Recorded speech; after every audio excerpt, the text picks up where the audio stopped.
Every year, India hands over $70 to $75 billion to foreign shipping companies. 75 billion just to move its own goods around the world. Maersk, MSC, CMS, CGM, they have owned India's trade lanes for decades. But as of February 3rd, 2026, India just said enough. India's government signed an agreement to create the Bharat Container Shipping Line or BCSL. This isn't a startup, it's a full state-backed consortium bringing together some of the India's most powerful public entities: the Shipping Corporation of India, Container Corporation of India, Jawaharlal Nehru Port Authority, Chennai Port Authority, and Sagarmala Finance Corporation. The government is prepared to invest nearly $6.5 billion to launch the line, with an additional $5.4 billion set aside for shipbuilding subsidies.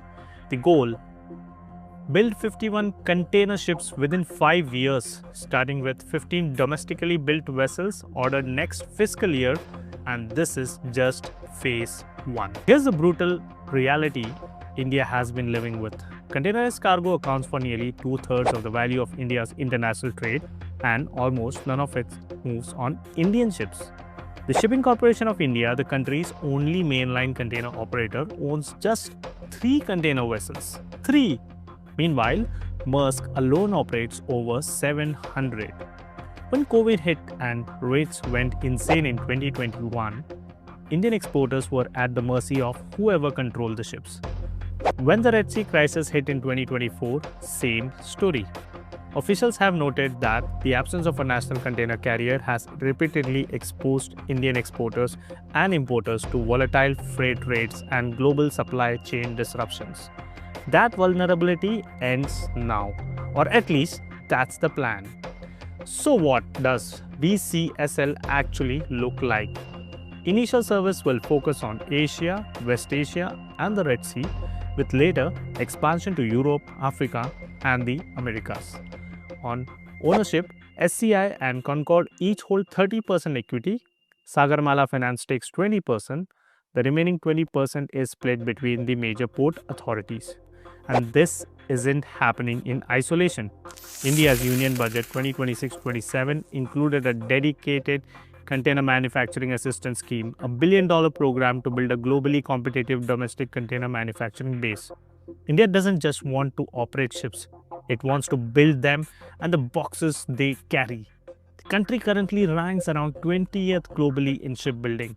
Its stated goal: top 10 by 2030 and top 5 by 2047. Here's where it gets really interesting. BCSL isn't just a shipping story. It's an Atmanirbhar Bharat, which means self-reliant India story.